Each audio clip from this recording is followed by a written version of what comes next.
Well, good day, everybody. So we're half an hour late, but better late than never. It's been a crazy few days, and it's still ongoing. We're incredibly busy.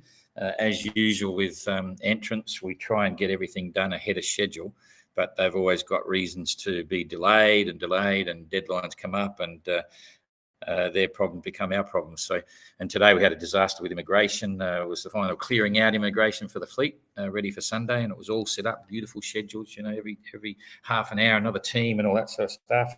And then starting at 8 o'clock in the morning this morning, and it was going to take a long time. There's a lot of crew to put through, and they all have to be present and things like that. And then all of a sudden, there was an issue with the clearing process, and they said we can't do it. And then now the skipper's got to go there, and the crew have got to go there, and it was just a nightmare. So it's still a bit ongoing, still some things to sort out tomorrow. Most of the entrants have cleared their revalidation of the green card, so we're expecting 10, 11 boats on the start line on Sunday, and Sterner looks like they're not going to make it. They've discovered another problem with their rig, just as they're strapping everything down again. Today, there's a slight crack in the mast behind the gooseneck, so they're having to modify that. So they probably won't get away until Monday night or something. They're not quite sure. Sometime Monday. Explorer is about to arrive, but they won't be starting. Godspeed's still out there, so they won't be starting.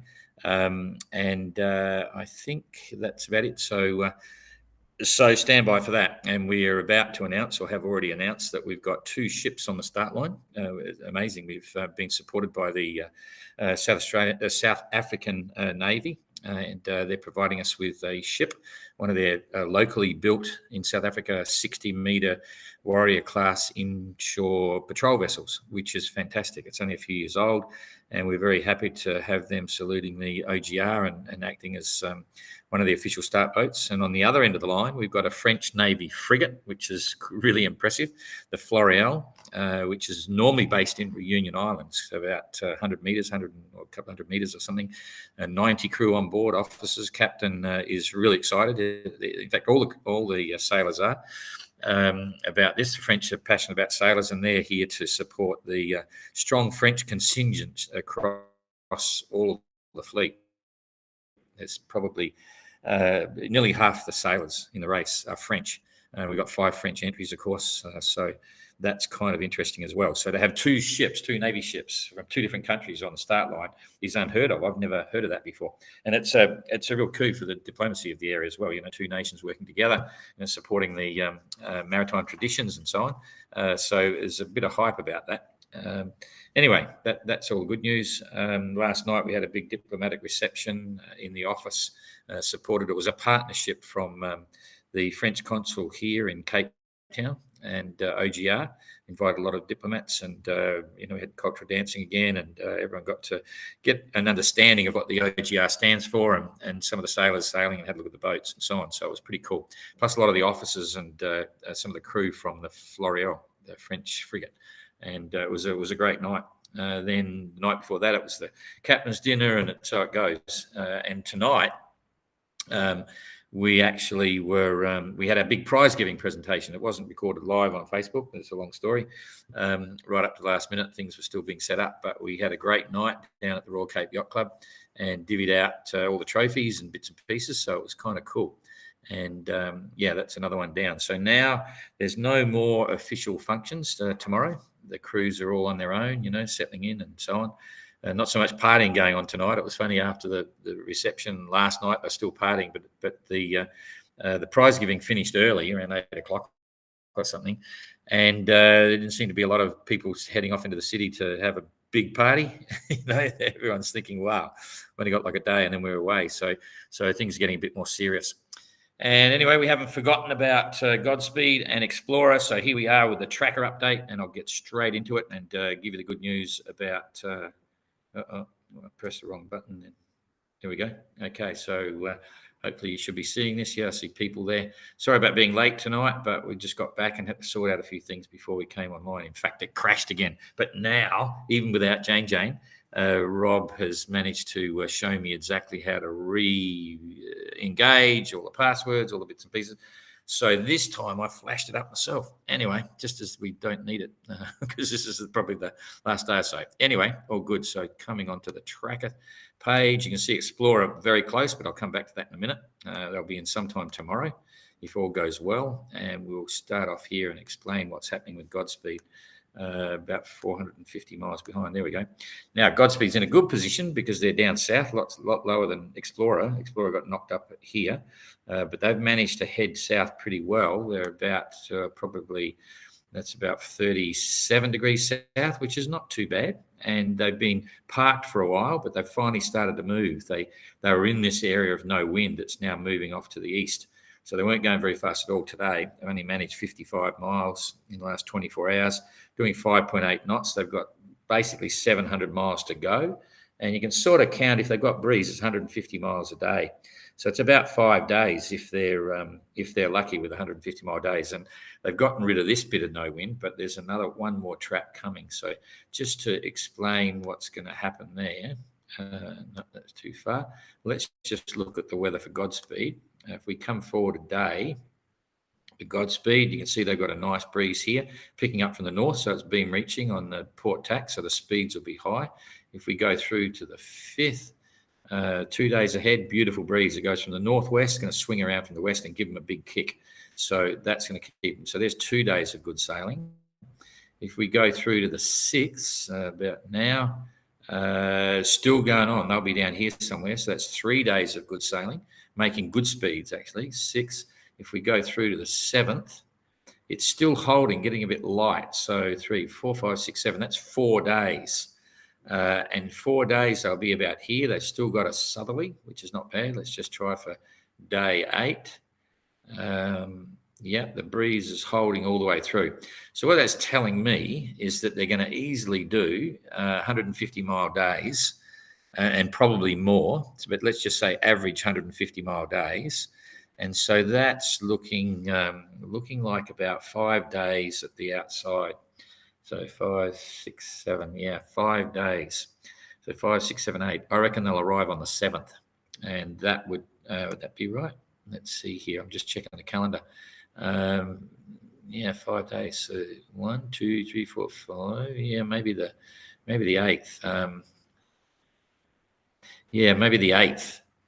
So Wednesday the 8th. So they only missed the start by about 3 days. So Wednesday the 8th, I think you might see Godspeed. Okay, keep your fingers crossed.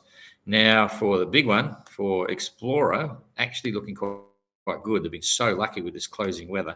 We've all seen what can happen off Cape Town with super strong southeasters. Anyway, they're doing 7.4 knots, rocketing along in this breeze, which is a little bit west of south, which is even better. So Mark is deciding to put a bit in the bank. No use heading direct for Cape Town yet. Put it in the bank because you're going to need it. You can easily hold that on the beam. So I think you'll see him come right down here and then across. So this is the weather right now. And doing 7.4 with 82 miles to go, you could say that's, if they maintain that speed, that's only 10, 11, 12 hours. It's currently 9:30 here, local time. So if they average about 12 hours, if there's a good breeze, they'll get there about 9:30 in the morning. But I think we'll see that the breeze is going to die off. So I'm going to hit this every hour now. 2, 3, 4. And you can see 5 straight away. You've got soft patches here. So they're not going to be making 7s. They're going to be making 5s and 6s. And that's in the early hours of tomorrow morning. We're talking 5s and 6s, and it's still soft and it's getting softer, but there is a consistent breeze.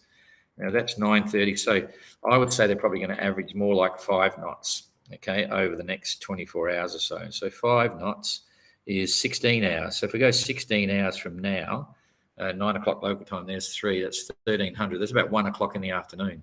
So that tells me just on average, it always goes calm a little bit at the end, I think, but the breeze is picking up there. So I think you're going to see them arrive about 2 o'clock, maybe 3 o'clock in the afternoon, but sometime mid-afternoon, right when the South African Navy ship is going to be docking out the front of our office, right behind the yachts on the V&A Marina.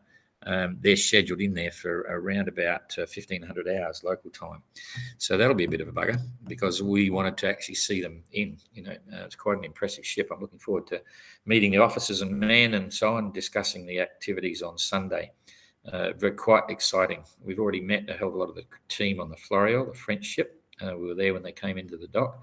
Very impressive ship. So anyway, so that's it. So Explorer tomorrow. I'll put the ETA up as a post on Facebook shortly. But you've got the inside running there. That's kind of cool. 61 people there. Jeepers, that's surprising. Maybe people are interested in Explorer.